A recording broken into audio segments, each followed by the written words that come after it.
నమస్కారం. మహాశివరాత్రి మర్నాడు ప్రసిద్ధ శైవ క్షేత్రాలలో రథోత్సవాన్ని నిర్వహిస్తారు.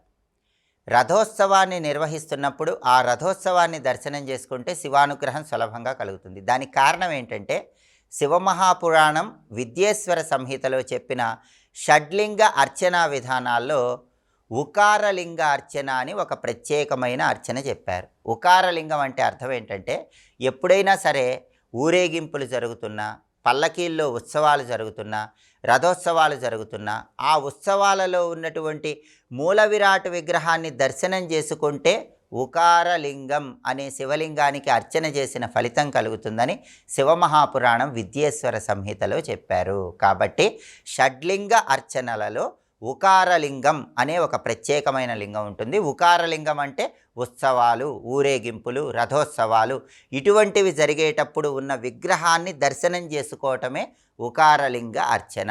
దానివల్ల శివానుగ్రహం కలుగుతుంది. అందుకే తప్పకుండా రథోత్సవంలో ఈశ్వరుణ్ణి దర్శనం చేసుకోవాలి. అలాగే రథోత్సవం జరుగుతున్నప్పుడు ఆ రథోత్సవాన్ని చూడటం, అలాగే శివ సంబంధమైనటువంటి ఏకాదశి రుద్రనామాలు చదువుకోవటం ద్వారా శివానుగ్రహానికి పాత్రులై మోక్షప్రాప్తిని పొందవచ్చు. దానికి కారణం ఏంటంటే పరమేశ్వరుడి 11 రుద్రనామాలు చదవటం వెనుక అద్భుతమైన అంతరార్థం ఉంది. ఆ అంతరార్థం ఏంటంటే జ్ఞానేంద్రియాలు 5, కన్ను, ముక్కు, చెవి, నాలుక, చర్మము. కర్మేంద్రియాలు 5, వాక్, పాణి, పాద, పాయు, గుహ్యాలు. మనస్సు 1, మొత్తం కలిపితే 11. అంటే జ్ఞానేంద్రియాలు, కర్మేంద్రియాలు, మనస్సు ఈ 11ంటిని దాటుకొని పరమేశ్వరుడికి సంబంధించిన భావన పొందితే శివానుగ్రహం కలిగి ఆత్మసాక్షాత్కారం వైపు అడుగులు వేయవచ్చు.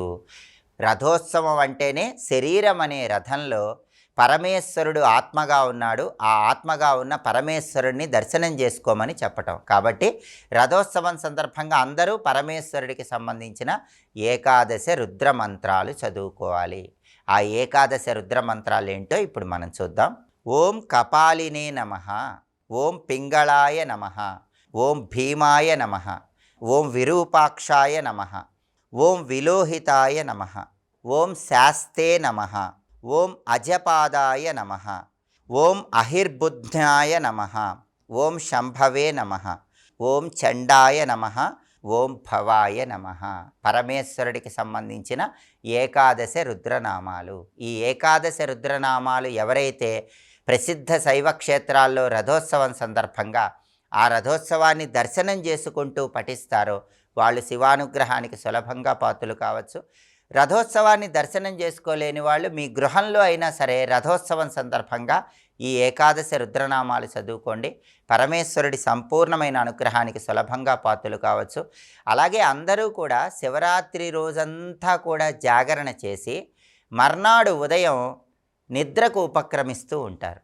కానీ పురాణాలు, ధర్మశాస్త్ర గ్రంథాలు మనకేం చెప్పినాయి అంటే శివరాత్రి మర్నాడు పాటించాల్సిన ముఖ్యమైన విధి విధానాల గురించి కూడా పురాణాలు, ధర్మశాస్త్ర గ్రంథాలన్నీ తెలియజేస్తున్నాయి.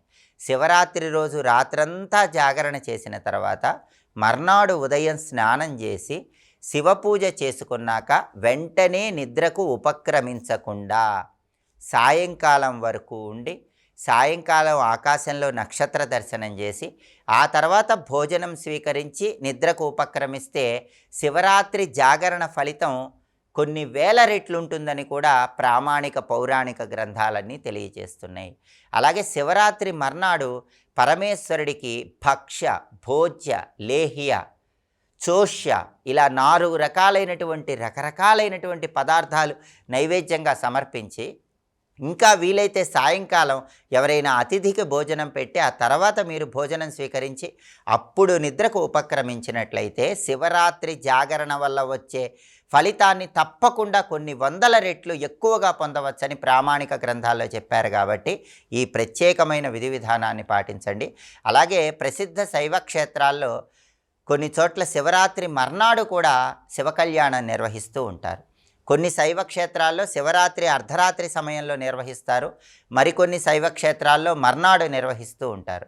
ఎక్కడైనా శైవ క్షేత్రాల్లో శివరాత్రి మర్నాడు శివ కళ్యాణం నిర్వహించి ఆ తర్వాత రథోత్సవం నిర్వహిస్తూ ఉన్నట్లయితే ఆ శివ కళ్యాణాన్ని దర్శించుకోవటం, కళ్యాణం అక్షింతలు శిరస్సును ధారణ చేయటం ద్వారా కూడా శివానుగ్రహానికి సులభంగా పాత్రలు కావచ్చు. కాబట్టి మహాశివరాత్రి జాగరణ అంటేనే ఆత్మసాక్షాత్కారం పొందటానికి చేసే ప్రయత్నం.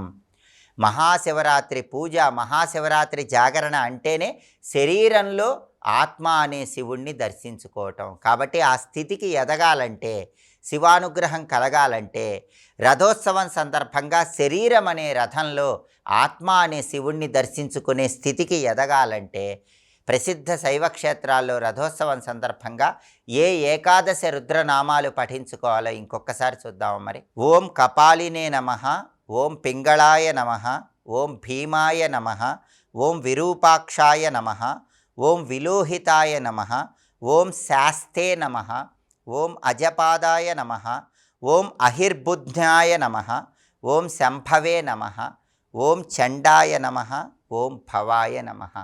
ఏకాదశ రుద్రనామాలు పఠించుకోవటం ద్వారా జన్మజన్మల పాపాలన్నీ పోగొట్టుకోండి.